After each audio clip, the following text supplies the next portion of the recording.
Alright Goblins, and welcome to my very quick and basic Protection Warrior Tanking Guide update for Legion Patch 7.0.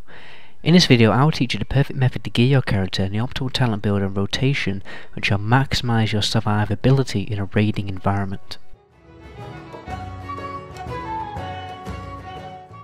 Right, let's jump into gearing. So the stat priority for a prot warrior is haste, then mastery, then versatility. The reason why haste is suddenly becomes so useful in Legion is because it will basically reduce the cooldown of your abilities that, the abilities that keep you alive. So overall it increases your survivability. Also it's going to increase your rage generation, and rage spending abilities are what primarily keep you alive. For a special neck enchant, go for Mark of the Heavy Hide, then get strength on the back, and then on the rings go for full haste, and for gemming go for full haste.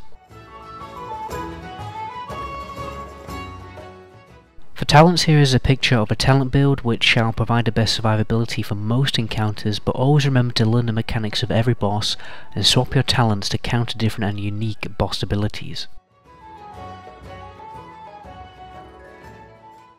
So Prot Warrior is all about building rage and then spending that rage to mitigate damage. So you want to be using Shield Slam and resetting the cooldown of Shield Slam basically with Devastate, and then also use Revenge to build up your rage, right? And then spend it on stuff like Shield Block to mitigate like melee damage and Ignore Pain to mitigate magic damage. But obviously don't just use Ignore Pain exclusively for magic damage, right?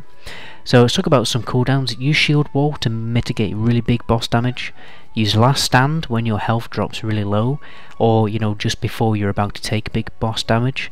Use Demoralizing Shout during like a period of high boss damage, because it's going to reduce the damage on the entire raid, well, kind of. And then use Spell Reflect to reflect like big high damaging spells. And obviously while you're off tanking, you're